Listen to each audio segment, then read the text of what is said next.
Hello, good morning. कैसे हैं आप लोग?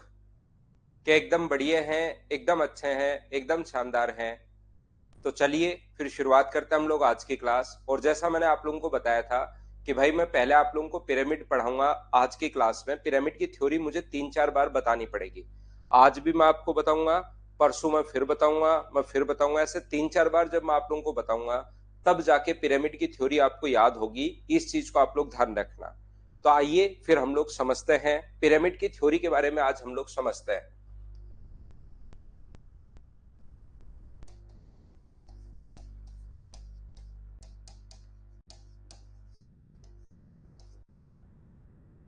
पहले हम लोग ये थ्योरी पढ़ते हैं। Good morning, good morning, good morning. मैं भी एकदम ठीक हूँ, आपको पढ़ाने के लिए आ गया हूँ सुबह सुबह। अब हम लोग शुरुआत करते हैं पिरामिड की। पहले थ्योरी हम लोग पढ़ते हैं और फिर आगे हम लोग शुरुआत करते हैं। बिल्कुल बढ़िया। यहाँ पर पिरामिड की जो थ्योरी है, यहाँ पर ध्यान से समझने की कोशिश करना आप लोग सभी लोग।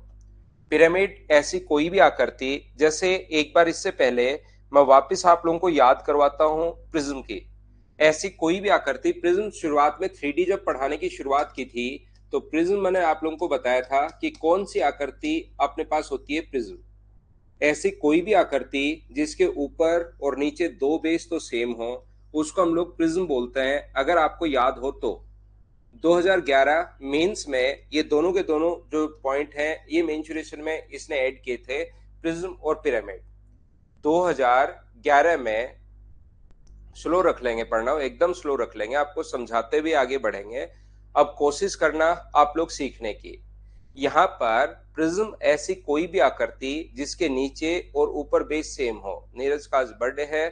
हैप्पी बर्थडे नीरज भाई, आपको जन्मदिन की हार्दिक शुभकामनाएं। जिंदगी में खूब मेहनत कीजिए और खूब आगे बढ़िए। सुबह सुबह ही आप लोगों को खूब सारी विशेष मिल गई हैं भाई आज तो, सभी बच्चों की तरफ से और मेरी तरफ से भी। तो अब हम लोग आते हैं, ऐसी कोई भी आकृति जिसके नीचे और ऊपर दोनों तरफ अगर बेस सेम हो, नीचे भी हो और ऊपर भी हो, दोनों तरफ अगर बेस सेम हो, तो इस चीज को हम लोग प्रिज्म बोलेंगे। और प्रिज्म से रिलेटेड अपने पास 3 फॉर्मूले थे, अगर आप लोगों को याद हो तो। यस, प्रिज्म कम समझ में आया, कहीं कोई प्रॉब्लम नहीं है। मैं 10-15 क्वेश्चन करवाऊंगा अकेले प्रिज्म के, 15 क्वेश्चन करवाऊंगा मैं अकेले पिरामिड के। धीरे धीरे आपको 100% समझ में आ जाएगा। बस आप लोग तो प्रिज्म के लिए, पिरामिड तो मैं अभी समझा ही देता हूं। प्रिज्म के लिए एक छोटी सी बात याद रखना। यहाँ पर अपने पास एलएसए का जो फॉर्मूला होता है, प्रिज्म की बात कर रहा हूं मैं, एक बार वापिस समझा रहा हूं इसी चीज को। उसके लिए था पेरीमीटर ऑफ बेस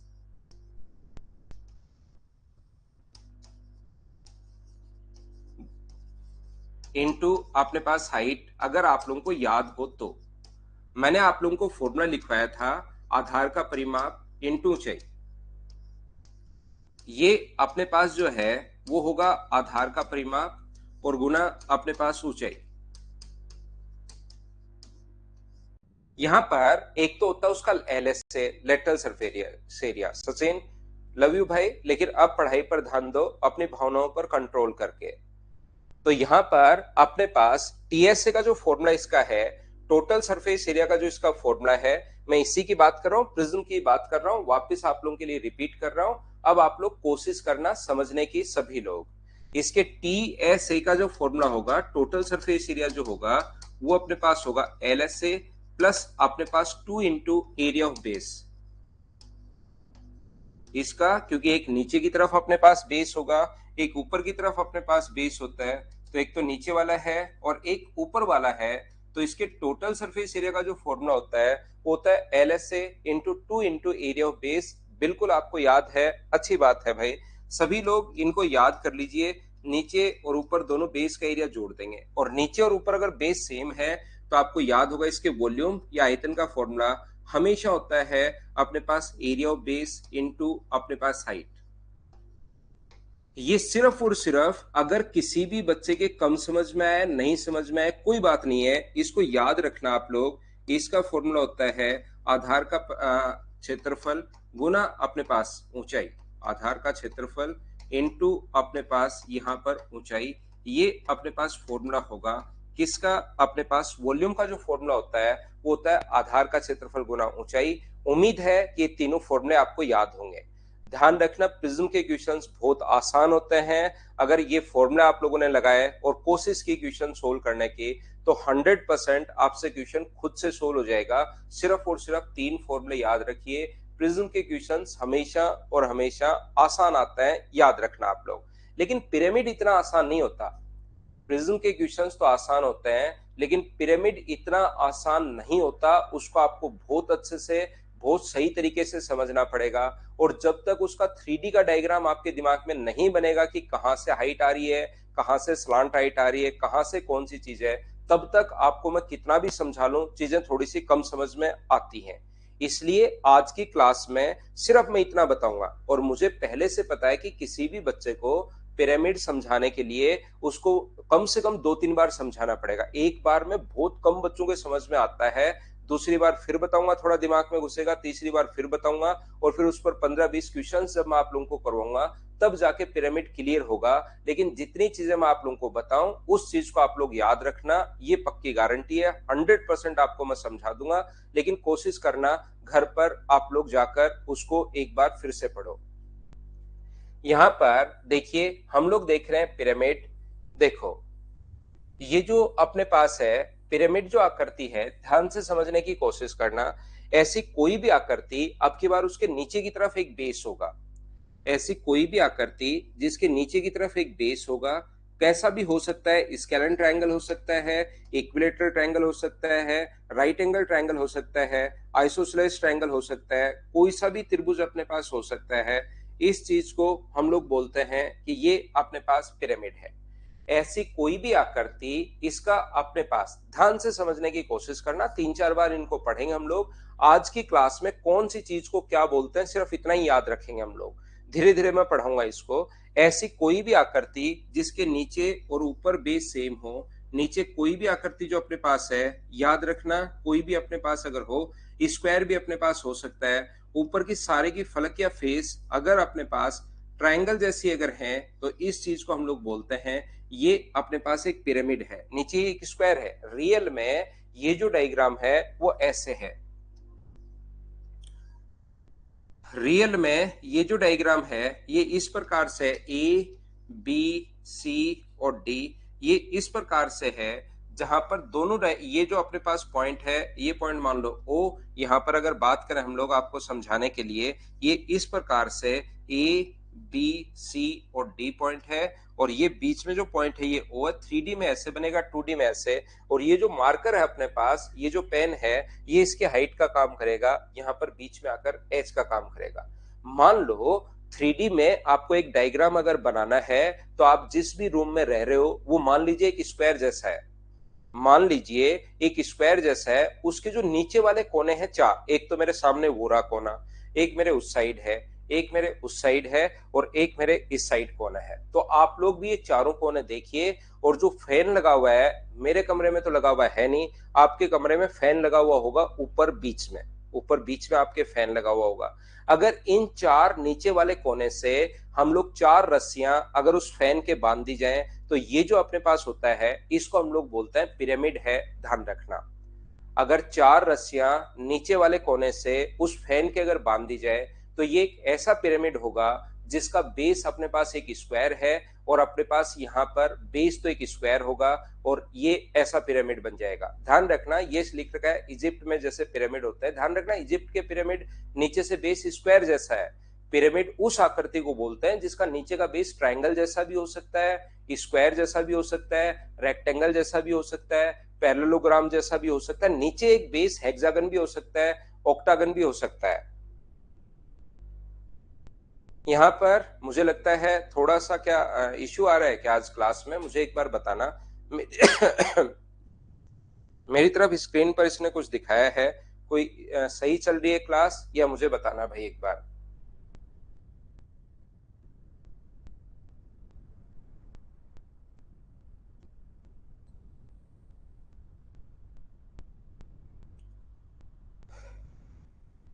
ठीक है, बिल्कुल ठीक है। चलो ठीक है, तो फिर अगर एकदम सही है तो देखिए। हाँ विश्वजीत, आज कभी कभार ब्लिंक भी हो रही है, और मेरी तरफ थोड़ा सा एरर भी दिखा रहा है, इसलिए मैंने आपको पूछ लिया। ब्लिंक कर रही है थोड़ी सी स्क्रीन, मुझे ऐसा लग रहा है।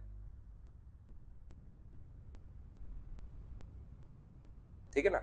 कोई बात नहीं, पढ़ते हैं, सुबह सुबह आप भी उठ गए हो, मैं भी उठ गया हूँ, थोड़ा सा जो ब्लिंक कर रहा है उसको झेलते हैं, फिर उसको ठीक करवाते हैं अगर क्लास में, अगली क्लास में आता है तो। नहीं तो नहीं, बेस सर्किल नहीं हो सकता। बेस सर्किल होगा तो उसका एक नया नाम होगा कोन। अगर बेस एक सर्किल हो गया तो उसका एक नया नाम होता है, फिर वो कोन बोलते हैं उसको, हम लोग उसको पिरामिड नहीं बोलते। यहाँ पर ध्यान से समझने की कोशिश करना, प्रत्येक बच्चा अच्छे से, मैं क्या समझाने की कोशिश कर रहा हूं एक बार फिर कह रहा हूं। बफरिंग तो नहीं हो रही होगी प्रवीण कुमार, बफरिंग तो नहीं होगा, कभी कभार बीच में ब्लिंक कर रहा होगा, बाकी बफरिंग का तो मेरी तरफ से कोई इश्यू है नहीं। हैप्पी बर्थडे प्रणव भाई, आपके बेटे को जन्मदिन की हार्दिक शुभकामनाएं। ये देखिए, आइए वापस क्लास में आते हैं, हम लोग पढ़ने की शुरुआत करते हैं। तो आप जिस भी रूम से रह रहे हैं उसके नीचे वाले चारों कोनों से अगर 4 रस्सियां फैन के बांध दी जाएं तो इस चीज को हम लोग बोलते हैं पिरामिड। और एक रस्सी उस फैन से सीधी डायरेक्ट फर्श में अगर बांध दें, वो फैन से एक रस्सी डायरेक्ट सीधी नीचे की तरफ अगर फर्श में बांध दें हम लोग, तो उस चीज को हम लोग बोलते हैं, यहाँ पर डायरेक्ट एक रस्सी बांध दी तो उस चीज को हम लोग बोलेंगे वो उसकी हाइट है। ये बात आप लोग ध्यान रखना। देखिए, मैं कोशिश करता हूं कौन सी चीज का क्या नाम होता है। सबसे पहले तो इसके नाम आप लोगों को पता होने जरूरी हैं। यहाँ पर अपने पास पिरामिड में आपको समझा रहा हूं, ध्यान से समझने की कोशिश करना। ऐसी कोई भी आकृति जिसका बेस मान लीजिए एक ट्रायंगल है, ऐसी कोई भी आकृति जिसका बेस जो है वो एक अपने पास ट्रायंगल है, ए बी और सी, यहां पर ये लीजिए। इससे अगर हम लोग 3 रस्सियां फर्श है जिसका क्षेत्रफल अपने पास रियल में ये इस प्रकार से याद रखना, एक ट्रायंगल अपने पास ए बी और सी, रियल में ये ऐसे है। और इसकी जो स्लांट हाइट अपने पास यहां से जो एक रस्सी, अगर मान लो आप लोग ट्रायंगुलर कमरे में रह रहे हो, आप जिस कमरे में रह रहे हो वो तो रेक्टेंगल या स्क्वायर जैसा होगा, लेकिन मैं मान लूं कि अगर आप लोग रह रहे हो एक ट्रायंगुलर कमरे में, मान लो उसका बेस अगर ट्रायंगल जैसा है, आप एक ऐसे कमरे में रह रहे हो जिसका बेस एक ट्रायंगल है, तो उससे अगर फैन बीच में छत पे लगा हुआ है, 3 रस्सियां अगर बांध दी जाए तो एक ऐसा पिरामिड बन जाएगा जिसका बेस एक ट्रायंगल है। तो यहां पर हम लोग क्या करेंगे, ई, ये पॉइंट हम लोग ई मान लें, ई से ए तक, ई से अपने पास यहां पर ये जो अपने पास है, ई से अपने पास ए तक, ध्यान से सुनना, ई से अपने पास ए तक, ई से अपने पास बी तक और ई से अपने पास सी तक अगर बांध दिया जाए तो यह एक ऐसा पिरामिड बन जाएगा जिसका बेस एक ट्रायंगल है, याद रखना। ये जो अपने पास ट्रायंगल में जो हाइट आकर मिलती है, मान लो हाइट होगी हरे कलर की, याद रखना ये अपने पास सबसे पहले मैं आप लोगों को बात बता दूं, एक एक चीज मैं बताते जाता हूं। ये जो चीज होती है इनको बोलते हैं स्लांट एज। ये 3 रस्सियां आप लोग जो शुरुआत में बांध रहे हो तो इसको हम लोग बोलते हैं, ये इसकी स्लांट एज है, तिर्यक कोर या तिर्यक किनारा है। ये बात आप लोग ध्यान रखना, इस चीज को आप लोग याद रखना। ये जो अपने पास है इसको बोलते हैं हम लोग तिर्यक कोर या तिरछा किनारा। बोलिए सभी लोग समझ पाए हो क्या?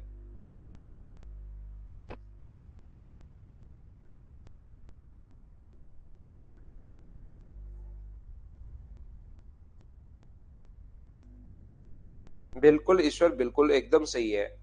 मुझे बताइए, इसको बोलते हैं तिर्यक कोर या तिरछा किनारा। पहली बात, एक एक चीज मैं बताऊंगा क्योंकि मुझे पहले से पता है कि यार बच्चों के वैसे ही पिरामिड कम समझ में आता है, तो मैं एक एक चीज आपको समझाते रहता हूं और पूछता रहता हूं। ये इनके नाम है जो आप लोगों को याद करने हैं, ध्यान रखना।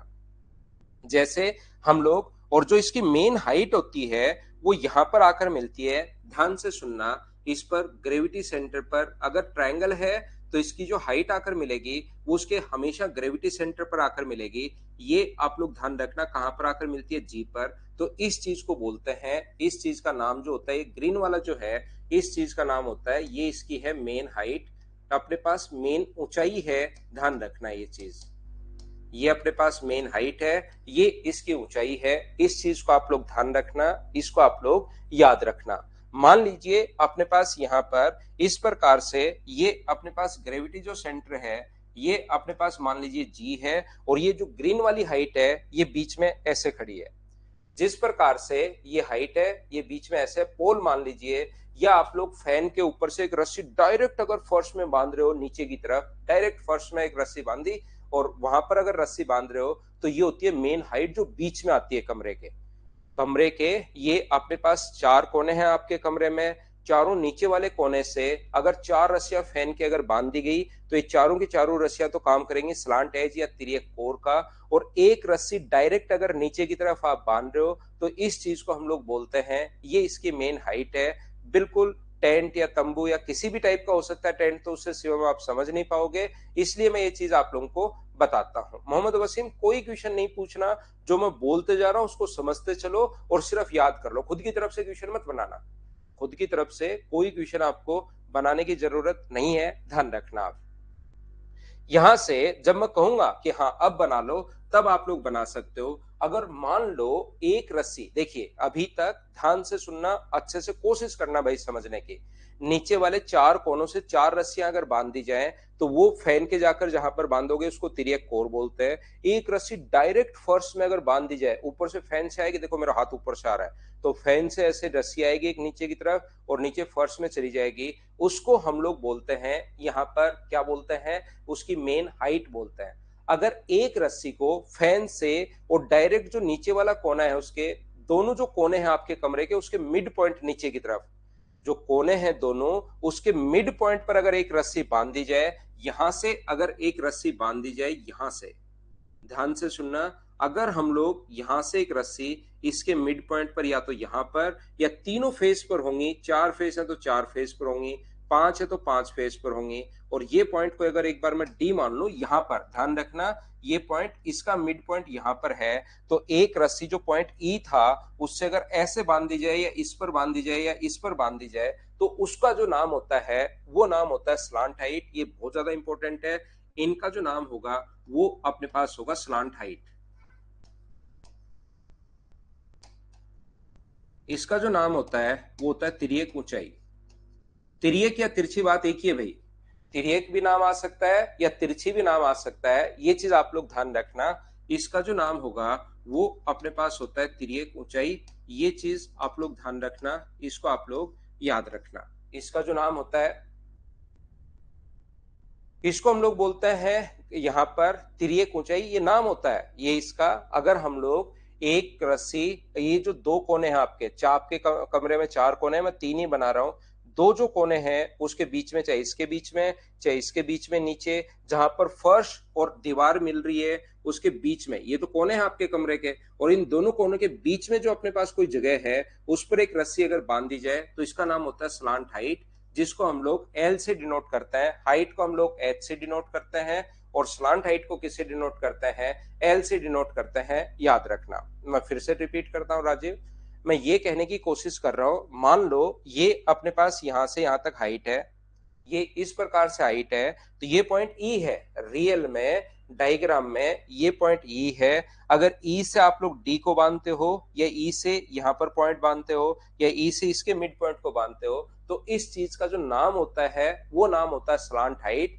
तिर्यक ऊंचाई। ये इसका नाम है, इसमें मैं भी कुछ कर नहीं सकता, ये इनके नाम है जो आप लोगों को याद रखने हैं। इसका जो एक फेस होगा, नीचे तो ट्रायंगल भी हो सकता है, स्क्वायर भी हो सकता है, पिरामिड ऐसी कोई भी आकृति जिससे नीचे तो एक बेस होगा और ऊपर वाले सारे फेस, याद करो प्रिज्म में क्या था, नीचे और ऊपर एक बेस होगा, बाकी की सारी जो आकृति थी वो रेक्टेंगल जैसी थी अगर आपको याद हो तो। लेकिन अपने पास यहाँ पर एक बेस होगा, बाकी के सारे जो फेस होंगे वो अपने पास ट्रायंगल जैसे होंगे, त्रिभुज जैसे होंगे, ये बात आप लोग ध्यान रखना, इसको आप लोग याद रखना सभी लोग।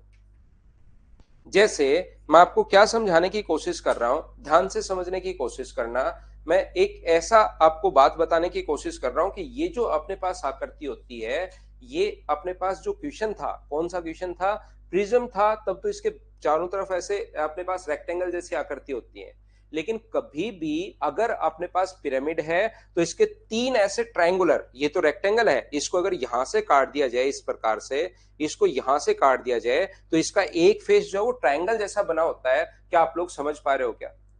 इसका जो एक बेस होगा वो कैसा बना होता है, ट्रायंगल जैसा बना होता है। इधर वाला भी, नीचे तो बेस कुछ भी हो सकता है, ऊपर वाले जो फेस हैं इसके, ई ए सी एक ट्रायंगल जैसा है, ई बी सी एक ट्रायंगल जैसा है, ई बी ए भी एक ट्रायंगल जैसा है। ऊपर की तरफ जो फेसेस इसके चिपके हुए रहते हैं, तीन फेस, वो ट्रायंगल जैसे चिपके हुए रहते हैं। इस चीज को आप लोग ध्यान रखना, इसको आप लोग याद रखना।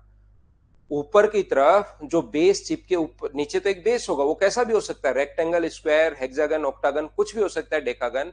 लेकिन बाकी जो आकृति इसके चिपकी हुई रहती है, ऊपर की तरफ सारे के सारे फेस ट्रायंगल जैसे चिपके हुए रहते हैं। और उस ट्रायंगल की हाइट बताओ क्या होगी। अगर यहां पर ये जो एक फेस है, इसको मैं यहां से ट्रायंगुलर अगर काट दूं, तो मुझे एक बात बताइए, इस ट्रायंगल की जो जो अपने पास, ध्यान से सुनना, ये लाइन बहुत इंपॉर्टेंट है, जो अपने पास पिरामिड की स्लांट हाइट है, वो अगर इस फेस की बात करूं तो क्या इसके हाइट का काम करना शुरू करेगी? बोलिए बिल्कुल ठीक है क्या? जो चीज अपने पास यहां पर एक ट्रायंगुलर फेस, यहां से काटकर इसको इस प्रकार से काटने के बाद, मान लो ऐसे काट दिया जाए और काटने के बाद ये एक ट्रायंगुलर फेस चिपका हुआ है, तो ये जो यहां से यहां तक है, उस ट्रायंगल का तो हाइट का काम करेगी। लेकिन उस अपने पास पिरामिड के लिए, तो अब हम लोग पिरामिड के लिए तो बोलेंगे स्लांट हाइट, लेकिन रियल में अगर बेसिक से आप सोचो तो इस ट्रायंगल के लिए तो क्या वो हाइट का काम करेगी? बोलिए बिल्कुल ठीक है क्या? यहां पर मैं ये आपको समझाना या बताने की कोशिश ये कर रहा हूं, मान लो ये साइड अपने पास ए है, ये साइड अपने पास बी है, और उधर वाली साइड अगर अपने पास सी है, तो मुझे एक बात बताइए, इस वाले फेस का एरिया कितना होगा? ये जो ऊपर तीन फेस चिपके हुए हैं, इसका एरिया अपने पास कितना होगा? मुझे तो सिर्फ इतना बता दो। तो आप कहोगे सर बेस तो अपने पास यहाँ पर बी है और हाइट अपने पास इस ट्रायंगल की एल है, तो इस ट्रायंगल के एरिया का फॉर्मूला होगा हाफ इंटू अपने पास बी इंटू एल। अगर मैं इधर वाले ट्रायंगल की बात करूं, बेस अपने पास ए है, हाइट अपने पास एल है, हाफ इंटू अपने पास ए इंटू एल। और अगर पीछे वाले ट्रायंगल की बात करूं, तो ट्रायंगल के एरिया का फॉर्मूला होता है half into base into height. इसीलिए 2D मैंने आपको पहले लिखवाया है, ताकि आप लोग ये फॉर्मूले कम से कम ट्रायंगल के तो याद करो। और ऊपर वाले को, यहां पर ऊपर वाले अपने पास जो होती है, निधि मैं समझा दूंगा सारी चीज, अभी आपको सिर्फ जो मैं बताते जा रहा हूं उसको मान लो कि हाँ ऐसा होता है। अभी जो मैं आपको बताते हुए जा रहा हूं, वो 90 डिग्री कैसे होगा, क्यों होगा, कहां से है, वो सारी चीज मैं मेरी तरफ से समझाऊंगा अभी। लेकिन जो भी मैं बोल रहा हूं उसको मान लो बस कि ऐसा होता है, ये प्रकृति का नियम मान लो एक बार, फिर मैं बाद में खुद ही समझाऊंगा आपको। क्योंकि एक बार में सारी चीज समझा दूंगा तो पिरामिड कंफ्यूज कर देगा, और पिरामिड का एक क्वेश्चन आता ही आता है। तो हम लोग क्या करते हैं, अगर यहां पर हाफ और एल अगर कॉमन ले लें, तो अंदर बचेगा A plus B plus C.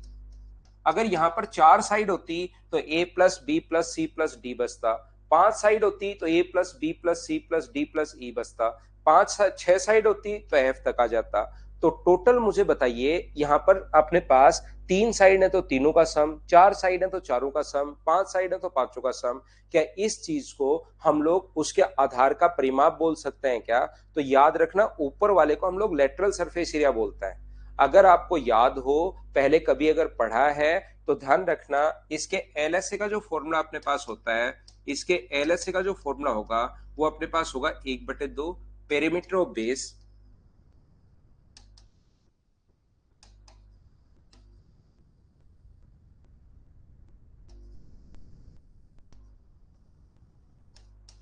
Into slant height होता है। ध्यान रखना,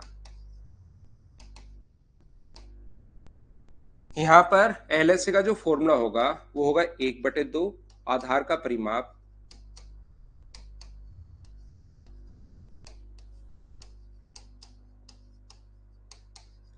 इंटू उसकी तिर्यक ऊंचाई।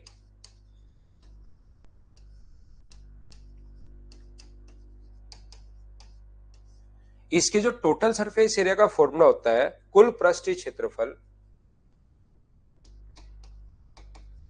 उसका फॉर्मूला होगा LSA plus area of base. LSA plus area of base, इसके टोटल सरफेस एरिया का जो फॉर्मूला होता है वो होता है LSA plus area of base. ये चीज आप लोग ध्यान रखना, इसके आप लोग याद रखना।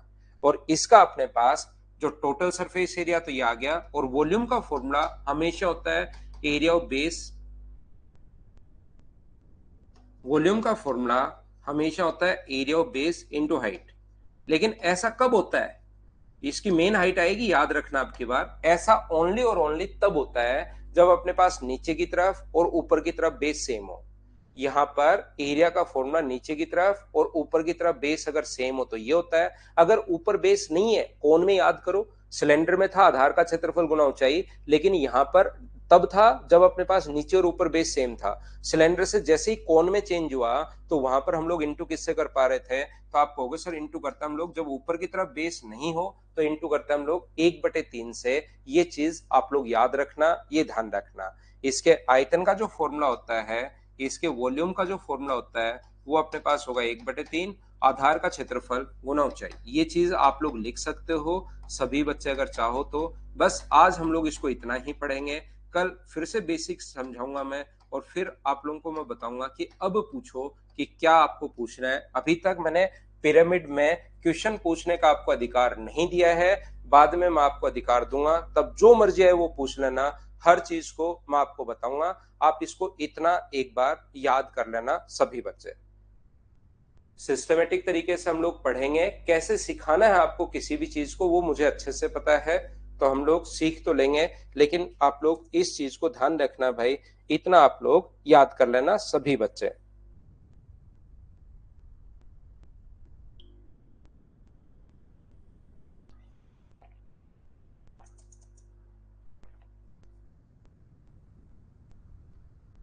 लिख सकते हो, कोई भी बच्चा इसको अगर लिखना चाहे तो लिख लीजिए।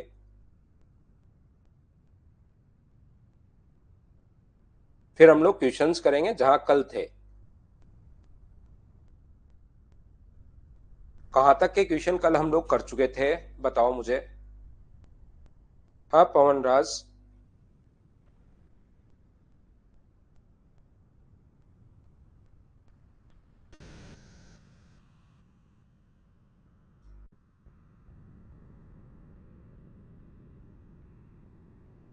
हाँ बिल्कुल सौरभ।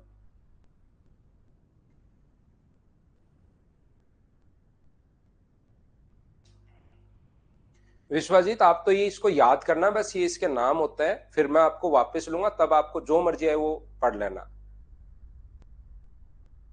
161 तक हम लोग कर चुके हैं, तो चलिए फिर हम लोग शुरुआत करते हैं आज की क्लास।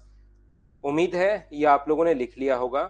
शुरुआत 161 आपको वापस समझाना था, ये क्वेश्चन पर हम लोगों ने छोड़ दिया था कि कल आते ही हम लोग शुरुआत करेंगे 161 से। ऐसे हमारी लास्ट में बातचीत हुई थी कि इसको कल मुझे अच्छे से समझाना है, तो कल आपको मैं, कल मतलब ये आज आ गया है अपना, लोगों का कल आता है नहीं, अपना कल आ गया है, अपना कल आज हो गया है।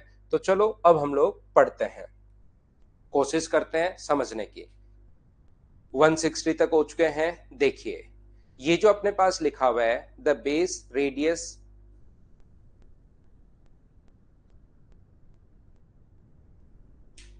and height of a cylinder are 7 and 25 centimeter.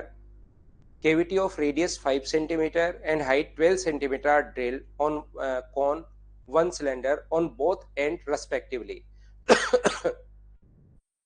ध्यान रखना, टोटल के वॉल्यूम में से जो भी कैविटी, जो भी गड्ढे आप लोग काट कर बाहर निकालते हो, उनका वॉल्यूम आप लोग माइनस कर लोगे तो बचे हुए भाग का वॉल्यूम आ जाएगा, उसमें कोई प्रॉब्लम नहीं है। लेकिन आप लोगों को यहाँ पर वॉल्यूम हो गया था, बिल्कुल ठीक है, लेकिन मुझे टोटल सरफेस एरिया में समझाना है कि टोटल सरफेस एरिया हम लोग निकालते कैसे हैं। तो ये चीज अच्छे से, ढंग से, बढ़िया तरीके से आप लोग करना। वॉल्यूम में तो बड़े वाले के वॉल्यूम में से जो जो काट कर बाहर निकाल लिया उनका वॉल्यूम माइनस कर लेना और बात वहां पर खत्म होगी। लेकिन टोटल सरफेस एरिया की अगर आप लोग बात करोगे तो उसके लिए आपको बेसिक समझना पड़ेगा, आपके कॉन्सेप्ट क्लियर होने चाहिए, नहीं तो आप लोग उसमें फंस जाओगे। कैसे करते हैं देखिए मैं समझाता हूं। एक अपने पास ठोस सिलेंडर अपने पास है काले कलर का, यहाँ पर इस प्रकार से, जिसकी हाइट है वो 7 सेंटीमीटर है और उसमें अपने पास ऊंचाई जो है वो 25 है। यहाँ पर हिंदी मीडियम में पढ़ने पर कभी कभार ऐसा लगता है कि यहाँ पर यार एक ही तरफ से ये काटा है, एक ही तरफ से ये, तो कंफ्यूज हो जाओ तो इंग्लिश में देख लिया करो, उसमें साफ साफ अपने पास लिखा हुआ है कि इधर से भी एक सिलेंडर और एक कोन आप काट रहे हो। एक तो आपने यहां से सिलेंडर काटा है, जिसकी रेडियस व हाइट अपने पास दी हुई है। एक तो सिलेंडर इधर से आप काट रहे हो और एक आप लोग यहां से कोन काट रहे हो। एक तो सिलेंडर काट रहे हो, एक कोन काट रहे हो। ऐसे इधर से भी एक सिलेंडर आपने काटा है इधर से, जिसकी रेडियस व हाइट दोनों हमें दी हुई है, ये इस प्रकार से। और यहां पर अपने पास एक कोन इधर से भी आप लोग काट रहे हो। ठीक है, ये क्वेश्चन क्योंकि बढ़िया क्वेश्चन है तो मुझे अच्छा क्वेश्चन है तो मैं आपको ठीक से समझाता हूं कैसे हम लोग कर पाएंगे। ये लीजिए, ये जो हमने काटे हैं उनकी रेडियस 5 है और ऊंचाई कितनी है 12। ये जो आपने काटे हैं इसकी रेडियस जो है वो तो अपने पास 5 है, इसकी रेडियस जो है वो अपने पास 5 है, और हाइट कितनी है तो हाइट अपने पास 12 है। ऐसे ही इसकी भी जो रेडियस है वो अपने पास 5 है, और यहां से जो हाइट होगी वो अपने पास 12 है। तो मुझे बताओ इसकी 5 का स्क्वायर प्लस 12 का स्क्वायर, क्या इसकी स्लांट हाइट 13 होगी? बोलिए बिल्कुल ठीक है क्या? इसकी जो स्लांट हाइट होगी वो अपने पास 13 होगी। हाँ और ना बताइए सभी लोग, क्या इस चीज को समझ पाए हो क्या? ये मैंने सिर्फ और सिर्फ डायग्राम बनाया है और सिर्फ मेरी तरफ से एक ही चीज लिखी है 13। इतनी बात क्या आप लोग सभी लोग समझ पाए हो क्या? बताओ मुझे। तो आप कहोगे सर बिल्कुल ये बात हमें समझ में आ गई है, यहाँ पर बिल्कुल ठीक है। तो यहाँ पर ये चीज अगर आपको समझ में आ गई है सभी लोगों को कि 25 कैसे लिख दिया, तो जब भी इस आकृति का ध्यान से समझना भाई, इस चीज का इसी से कॉन्सेप्ट आपके क्लियर होते हैं। जब भी अपने पास यहाँ पर आकृति काट कर अगर बाहर निकालते हो तो कौन सा भाग बाहर गया उसको तो हम लोग करते हैं माइनस, और बचे हुए को हम लोग करते हैं प्लस। पहले तो जो अपने पास ओरिजिनल आकृति है उसका टोटल सरफेस एरिया लिख दो। ध्यान से सुनना, जो ओरिजिनल आकृति है ब्लैक कलर की उसका टोटल सरफेस एरिया लिख दो, और उसका टोटल जो सरफेस एरिया है वो अपने पास होगा 2 पाई आर। आर यहाँ पर अपने पास कितना है 7 है, 2 पाई आर, आर प्लस एच, और आर प्लस एच का मतलब 7 + 25। ये हम लोगों ने उस आकृति का टोटल सरफेस एरिया लिख दिया। पहली बात, जो भाग कट कर बाहर जाए उसको तो कर दो माइनस और बचे हुए को कर दो प्लस। ध्यान से सुनना आप लोग, इस चीज को समझना, एक एक चीज मैं पूछते रहूंगा। मैं यहां पर ये समझाना या बताना आपको चाह रहा हूं। मान लीजिए अपने पास ये सर्किल तो ऊपर से कट के बाहर जाएगा, यहां से ये ब्लू कलर का सर्किल तो कट के बाहर जाएगा, लेकिन मुझे बताओ जो ब्लू वाला कट के बाहर गया ये तो करोगे आप लोग माइनस, जो कट के बाहर जा रहा है वो तो माइनस, जो नीचे की तरफ आपको चीजें दिखाई दे रही है वो सारी आप लोग प्लस करोगे। तो एक तो आप लोग इस सर्किल का एरिया प्लस करोगे, यहां पर इस ग्रीन वाले सर्किल का एरिया आप लोग प्लस करोगे, और एक अपने पास यहां पर ये जो अपने पास है इस वाले भाग का जो एरिया, इसको अगर हम लोग ब्लैक ही कर देते हैं, अंदर से गड्ढा होगा तो अपने पास ऐसे ब्लैक ही होगा, ये मान लीजिए। एक अपने पास जो इसका कर्ड सरफेस एरिया है, आप कहोगे सर ये गड्ढा बच जाएगा, इसका क्षेत्रफल भी हमें जोड़ना पड़ेगा। ये लीजिए यहां पर ध्यान से सुनना, एक तो अपने पास उसका ऊपर वाला सर्किल तो कट के बाहर जाएगा वो तो करोगे आप लोग माइनस, लेकिन जो अंदर जो बचता है जितना भी उसको आप लोग प्लस करते हो। तो एक तो इस सर्किल का एरिया प्लस करोगे और एक इसका कर्ड सरफेस एरिया प्लस करोगे। आप कहोगे यहां पर एक सर्किल कट के बाहर गया, ब्लू वाला कट के बाहर गया तो उसको तो क्या माइनस, और नीचे वाला सर्किल आपने ग्रीन वाला सर्किल जोड़ दिया, तो क्या वो तो बात एक ही है क्या? एक सर्किल को घटा रहे हो दूसरा जोड़ रहे हो, तो क्या उन दोनों को लिखने की जरूरत है क्या? यहाँ पर ब्लू वाला तो बाहर जाएगा क्योंकि यहाँ पर गड्ढा बनेगा, तो ब्लू वाले को तो आपको घटाना पड़ेगा, लेकिन ग्रीन वाला जोड़ना पड़ेगा। तो सर्किल एक तो घट गया और दूसरा अपने पास बढ़ गया, तो क्या कैंसिल हो जाएगा क्या? तो ओनली आप कर्ड सरफेस एरिया ही जोड़ सकते हैं, ओनली वक्र पृष्ठ क्षेत्रफल जोड़ सकते हैं। इस सिलेंडर का कर्ड सरफेस एरिया जो होगा वो मुझे बताइए, क्या 2 पाई आर, आर का मतलब यहाँ पर 5 है, 2 पाई आर एच, एच का मतलब यहाँ पर अपने पास 12 है, और ऐसे अपने पास दो होंगे तो इंटू कर दिया हम लोगों ने किससे, दो से। एक अपने पास ये यहां होगा, एक अपने पास नीचे की तरफ होगा, इसलिए इंटू कर रहे हैं दो से। क्या सब लोग समझ पाए हो क्या? एक बार बताओ मुझे इस चीज को, क्योंकि लास्ट में मैं वापस चीजों का लूंगा नहीं, तब मैं आपको कह दूंगा कि एक बार फिर से देखना भाई। अभी मैं आपको समझा देता हूं।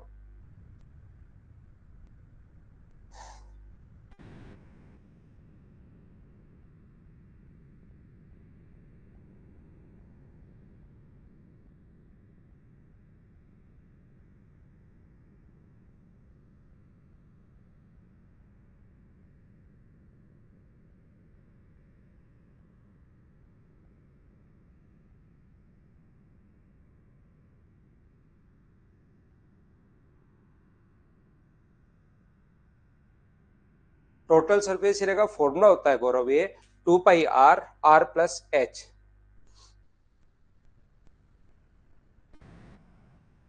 देखिए ये एक बढ़िया क्वेश्चन है बच्चे का कि सर ये अपने पास टोटल 20 कैसे हो गया। तो एक बार देखते हैं भाई करके, हम लोग टोटल 20 कैसे हो गया करके देखते हैं। ऐसा नहीं हो कि ये अलग अलग निकाला हो सकता है लिखने में भी कहीं मिस्टेक हो जाए। अपने पास इसकी रेडियस 7 है और ये तो अपने पास 14 ही हुआ, 5 और 5 10 और 10 ये 20 हो गया। देखते हैं एक बार हम लोग यहाँ पर करके क्वेश्चन, है ना। देखते हैं अक्से, अभी देखते हैं। यहां पर अपने पास ये देखिए, ध्यान से समझने की कोशिश आप लोग करना सभी लोग। तो ये जो अपने पास होगा यहां पर अलग अलग सिरे से एक शंकु, एक ऐसा ही, ये तो अपने पास बात हुई किसकी, सिलेंडर की। अब बात होगी कोन की। अगर बात करें तो मुझे बताओ अब की बार कि एक सर्किल तो अपने पास बाहर जाएगा, बोलिए बिल्कुल ठीक है क्या। यहां से अपने पास एक सर्किल तो अपने पास बाहर जाएगा, ध्यान से सुनिए, एक सर्किल तो अपने पास बाहर जाएगा अब की बार, πr²। πr² का मतलब अपने पास कितना है 25। और ऐसे ही यहां पर अपने पास ये जो है एक ऐसा ये सर्किल भी अपने पास बाहर जाएगा। तो इस चीज को इंटू किससे करते हैं, तो क्या 2 से इंटू कर सकते हैं क्या हम लोग, बिल्कुल आप कर सकते हो। और साथ ही कहोगे कि सर ये जो कर्व सरफेस एरिया है πrl, ये नीचे जो गड्ढा बनेगा उसका क्षेत्रफल तो मुझे बताइए, क्या इसके कर्व सरफेस एरिया के बराबर ही होगा क्या। आप कहोगे बिल्कुल। तो कर्व सरफेस एरिया कितना हुआ πrl। पाई आर का मतलब तो अपने पास 5 है, एल का मतलब 13 है, और ऐसे होंगे कितने, तो आप कहोगे सर ऐसे 2 होंगे। ये लीजिए, मुझे एक बात बताओ, क्या सभी जगह से 2 तो अपने पास कॉमन आ रहा है क्या। आप कहोगे सर 2 पाई तो सब जगह से कॉमन आ रहा है, यहां से भी, यहां से भी, और यहां से 2 पाई कॉमन ले लो। तो 32 गुना 7 कितना होगा, 7 गुना 2 14, और 7 गुना 3 31, और अपने पास यहाँ पर 7 गुना 32 हुआ ना जोड़ने पर 14 21, और अपने पास एक कितना हो गया 22। ये लीजिए प्लस 2 पाई तो कॉमन ले लिया है, 12 पंजे 60, 60 गुना 2 कितना हुआ 120। यहाँ पर माइनस करेंगे, ये अपने पास 25, 2 पाई तो कॉमन ले लिया है, 12 गुना 5 अपने पास 60 गुना 2 120, 2 पाई कॉमन, 2 पाई कॉमन तो 25 बचेगा। और यहां से अगर 2 पाई आप लोग कॉमन ले चुके हो तो 13 गुना 5 कितना होगा, अपने पास 65 होगा। ये अपने पास 2 पाई बिल्कुल ठीक है। यहां से इन दोनों को अगर जोड़ोगे तो अपने पास यहाँ पर 24 और 20 अपने पास 44, तो 344 अपने पास यहां से हुआ जोड़ने पर। और यहां से अपने पास कितना हो गया है, यहाँ पर आप कहोगे सर 40 हो गया है प्लस का। तो 2 पाई को इंटू कर दिया आप लोगों ने किससे, यहाँ पर अपने पास 4 है, 8 है, 3 है, और यहाँ पर 4 गुना 2 कितना हुआ अपने पास 8 हो गया है, 8 गुना 2 16 हो गया है, 3 गुना 2 6, और एक अपने पास 7, 768 पाई जो अपने पास यहाँ पर है। क्या मैंने कहीं पर गलती कर दी क्या भाई, सोल्व करते टाइम आंसर तो अपने पास ठीक आना चाहिए था, कोई ना कोई कैलकुलेशन मिस्टेक कर दी है।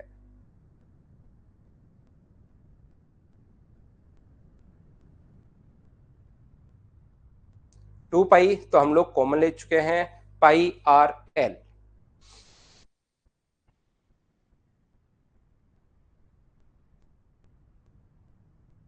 65 2 पाई कॉमन ले चुके हैं निधि, यहां से 2 पाई की जगह 2 पाई कॉमन ले चुके हैं, 13 गुना 5 65, और 2 पाई हम लोग कॉमन ले चुके हैं। तो एक काम करते हैं हम लोग दूसरे तरीके से करके देखते हैं।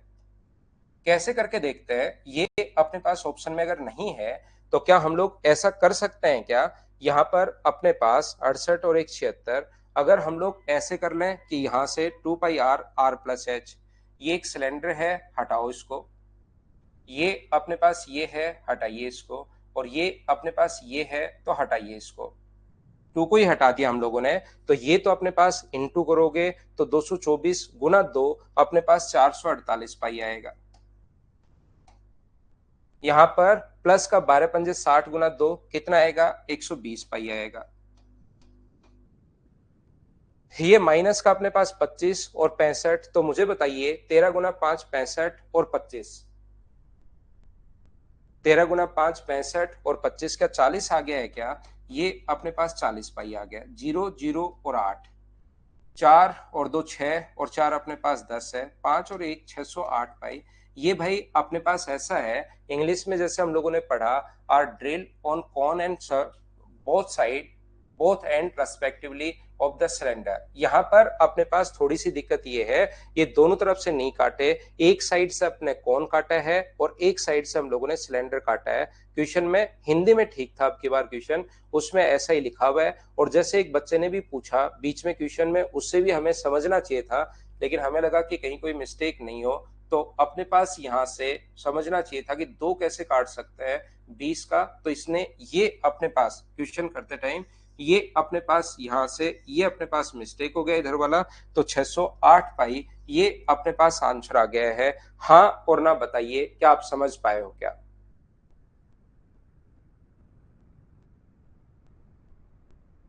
और वॉल्यूम में भी ध्यान रखना एक ही बना है, वॉल्यूम का आंसर भी उसी से आएगा। ये थोड़ा सा हमें लैंग्वेज कंफ्यूज कर रही थी, तो दोनों तरीके से हमने कर लिया है, एक तरफ से अपना आंसर आ गया है।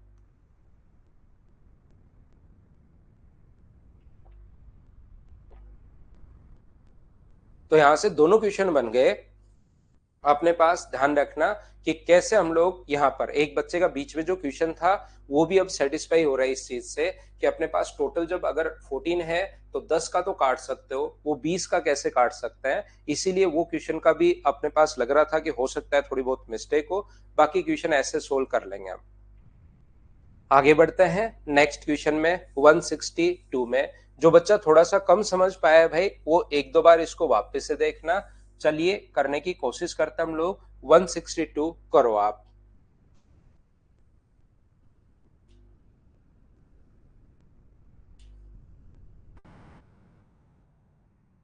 करने की कोशिश कीजिए।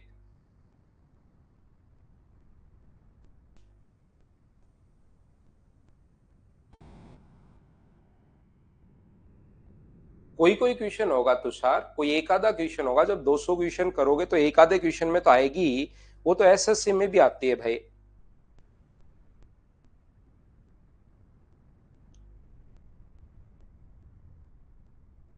यहाँ पर यदि किसी शंकु के आधार का व्यास 18 है और वक्र प्रस्थ क्षेत्रफल ये दिया हुआ है, तो मुझे बताइए फॉर्मूला पाई, पाई का मतलब 22/7, क्या कर्ड सरफेस, ये चीजें आप सोल्व करनी है। पाई आर, आर का मतलब यहाँ पर 9 है, इनटू अपने पास एल, कर्व सरफेस एरिया का फॉर्मूला, वक्र प्रस्थ क्षेत्रफल का फॉर्मूला पाई आर एल।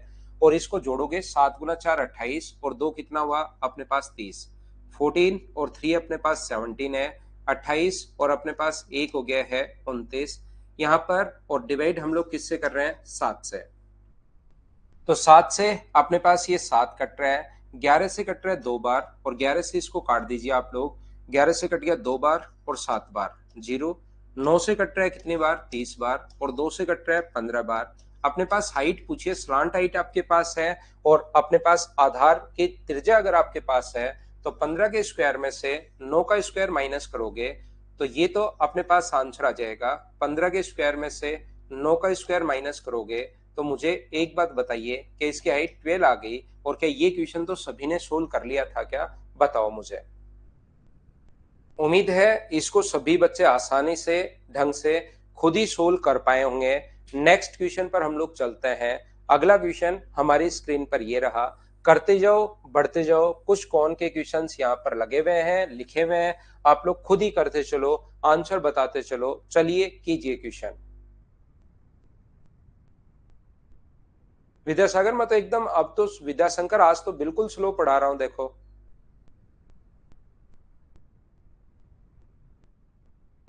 आज तो मैं बिल्कुल स्लो पढ़ा रहा हूं आपको। इससे भी अगर, एक तो मैंने पिरामिड के सिर्फ 3 फॉर्मूले समझाए देखिए पिछले 45 मिनट में, और इसके बाद मैंने सिर्फ 2 क्वेश्चन करवाए हैं। फिर भी आपको ज्यादा लग रही है तो और कम कर लेंगे, उसमें कोई दिक्कत नहीं है, लेकिन थोड़ा सा आप भी अपडेट कर सकते हो खुद को।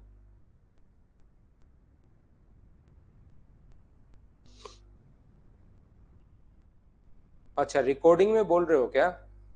कन्हैया वापस देखना, समझा दिया भाई मैंने, शायद आप लेट हो गए। कन्हैया कुमार क्वेश्चन तो समझा दिया है मैंने, एक एक चीज में उसमें पूछता गया था कि कुछ नहीं समझ में आया तो अभी पूछ लो।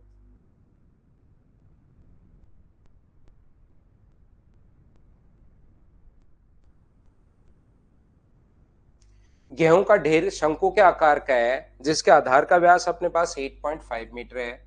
व्यास दिया हुआ है 8.5 मीटर, तो मुझे बताइए रेडियस जो होगी वो क्या अपने पास 4.2 होगी क्या?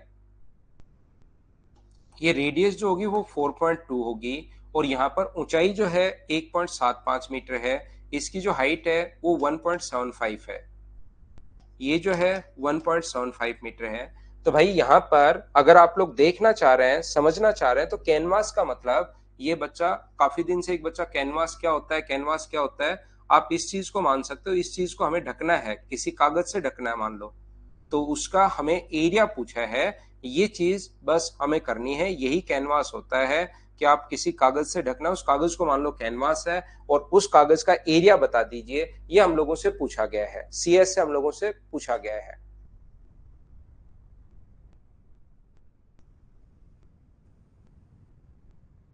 यहां पर ध्यान से समझना, आपको फॉर्मूले याद नहीं है मीना, आपका बेसिक नहीं पढ़ा, अब इसलिए प्रॉब्लम आ रही है, नहीं तो इतना आगे बढ़ने के बाद बच्चे को प्रॉब्लम नहीं आती। पहले थ्योरी अच्छे से, और फिर 150 क्वेश्चन अगर आपने ईमानदारी से खुद किए हैं तो फिर कोई प्रॉब्लम नहीं आती, लेकिन आपके साथ मैं 100% स्टाम्प पेपर पर लिख कर दे सकता हूं, प्रॉब्लम यह है कि आपने पीछे वाले क्वेश्चन किए ही नहीं, क्वेश्चन फिर थ्योरी फिर क्वेश्चन फिर थ्योरी, नहीं तो इन क्वेश्चंस में आने के बाद अब आप क्या करते हैं, इनको बोलते हैं कि सर ये तो हम लोग कर लेंगे, सिर्फ हमें इसकी कैलकुलेशन करनी है, अब हमें सिर्फ इसकी कैलकुलेशन करनी है, ये पॉइंट हटाओगे तो अपने पास ये 2 जीरो लग जाएगा, 25 से कट रहा है ये 7 बार, और 25 से कट रहा है 4 बार, और यहाँ पर पॉइंट हटाओगे तो जीरो, तो 5 से कट रहा है 21 बार, और 5 से कट रहा है 2 बार, नहीं 2 से कट रहा है 21 बार, और 2 से कट रहा है 5 बार, यहाँ पर इन दोनों का स्क्वायर करके हम लोग जोड़ देंगे, 49/4 प्लस 441/25। सोल्व तो देखिए करना पड़ेगा, हमें तो सिर्फ कर्व सरफेस एरिया निकालना है, लेकिन आपके साथ क्या हुआ है, आपको कर्व सरफेस एरिया का फॉर्मूला मैं लिखकर निकल जाता हूं कि पाई आर एल होता है, और ये फिर आपके समझ में मिना आना बंद हो जाता है, ये प्रॉब्लम रही है, मैं 100% बता रहा हूं भाई, क्योंकि मुझे पढ़ाते हुए इतने दिन हो गए, बच्चा क्या करता है उसके क्या प्रॉब्लम होती है वो मुझे पता है, आप देखने के बाद खुद नहीं पढ़ रहे हो, नहीं तो 150 क्वेश्चन के बाद ऐसे क्वेश्चन खुद करना शुरू कर देते हो। तो वापस देख लेना भाई, उस टाइम भी मैंने कन्हैया कुमार आपको बताया था कि 161 में कुछ प्रॉब्लम है, एक चीज समझाई, ये घटाया ये जोड़ा, ये घटा दिया ये जोड़ दिया, वो एक अच्छे से समझाया, फिर मैंने पूछा कोई प्रॉब्लम है क्या, तो कोई बच्चा उस टाइम बोला नहीं, फिर मैंने कहा कि लास्ट में मैं वापस नहीं बताऊंगा, रिकॉर्डेड आप लोग देख लेना, तो रिकॉर्डेड देखना। हाँ रेशियो से भी कर सकते हो अगर कट रहा है तो, और फिर 7 से आप इंटू कर देना, 7 से अगर 3 बार कट रहा है ये, तो रेशियो भी आप बना सकते हो, बिल्कुल ठीक है भाई, फिर इंटू कर देना 7 से, तो वो तो बात एक ही है, जो भी अपने पास आए उसको 7 से इंटू कर देना। ना ना विद्याशंकर भाई, इस ऐप में इतना जल्दी छेड़छाड़ नहीं हो पाती है, तो वो तो अपने पास जो है वही रहेगी, 1.75 या 1.5 जो आएगी, वो अपने आप ही जब ऐप में कोई इंप्रूवमेंट होगा वो तभी आएगी भाई, अभी ऐसे नहीं है कि आपने बोला और मैं एक बटन दबाया और हो गई 1.75, वो पूरा इसका ऐप का भी फिर काफी सारी चीजें देखनी पड़ती हैं, तो आप तो ट्यूशन पर ध्यान दो, वो होगा तो मैं करवा दूंगा भाई, लेकिन ये मत सोचो कि कल ही हो जाएगा, उसमें टाइम लगता है हर चीज में।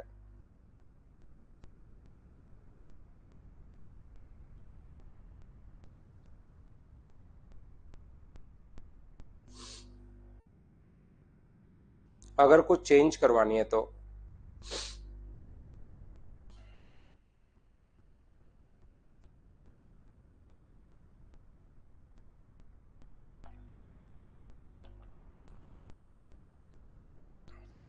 अभी तो नहीं हो सकता पवन राज ये चीज, अब बताइए मीना आपको फिर से, क्योंकि इसका सिर्फ क्षेत्रफल दिया हुआ है, कर्ड सरफेस एरिया, क्वेश्चन में आपने अगर नहीं पढ़ा है तो फिर प्रॉब्लम आएगी आएगी, अगर क्वेश्चन में आपने ये चीजें नहीं देखी हैं, शंकु की त्रिज्या और ऊंचाई 3 और 4 है, ये 3x है, ये 4x है, तो स्लांट हाइट कितनी होगी 5x।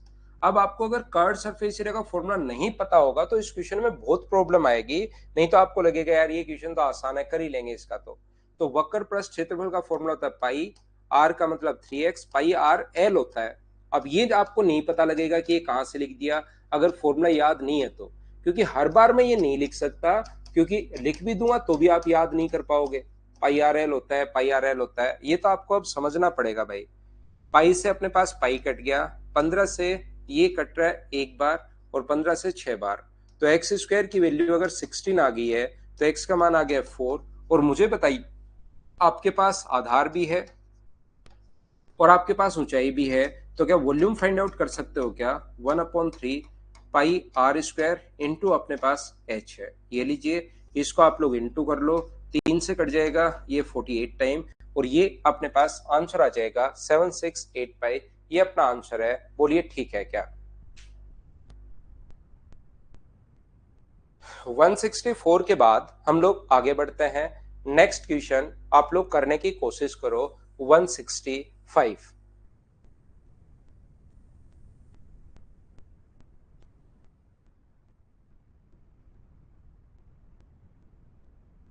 किसी लंबवर्तीय शंकु के आधार का क्षेत्रफल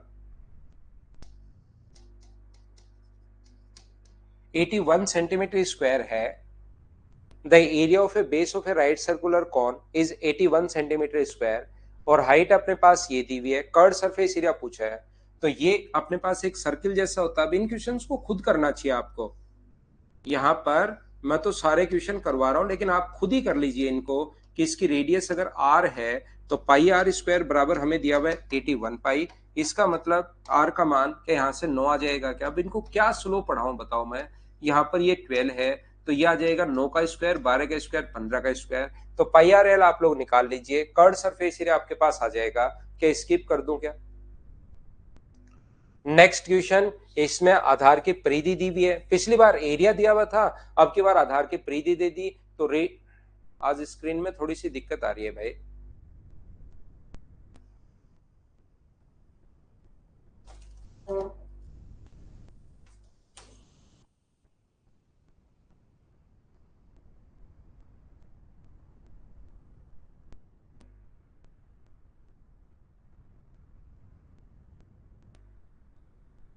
अब तो ज्यादा ही दिक्कत आनी शुरू हो गई, क्या बात है?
अभिषेक ज्यादा हो रही है, मेरी तरफ भी पता है भाई।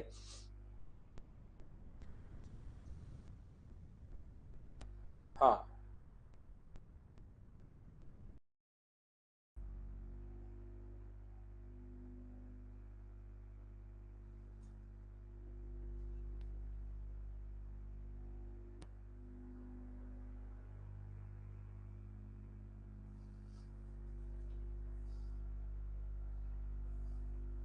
Hello, hello.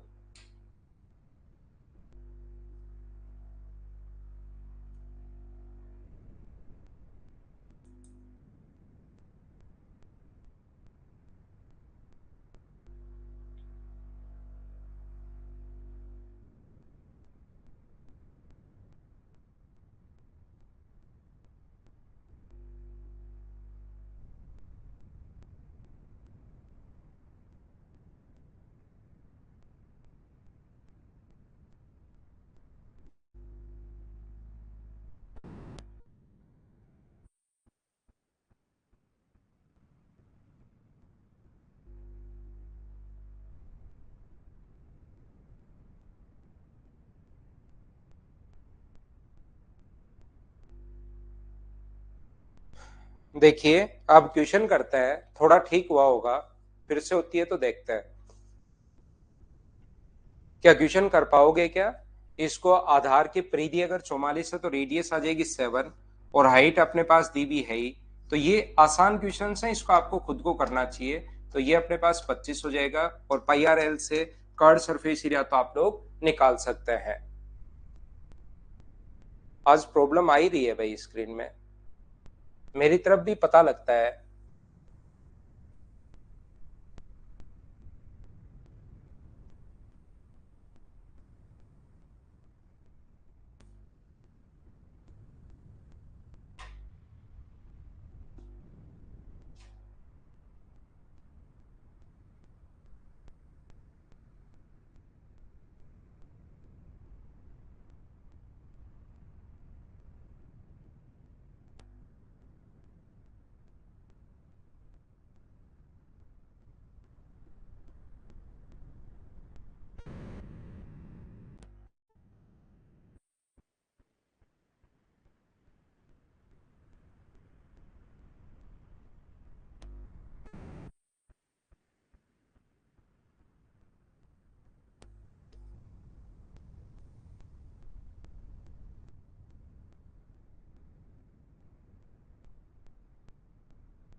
चलो भाई क्वेश्चन नंबर 70 तक आप लोग कर लेना, क्वेश्चन नंबर 70 तक आप लोग करना। शायद ऐप में ही कोई प्रॉब्लम है। कल पढ़ते हैं, अब हम लोग कल पढ़ते हैं, ठीक है ना? ना क्लास तो पवन राज सुबह ही होगी। कल पढ़ते हैं भाई। Thank you, bye bye, take care.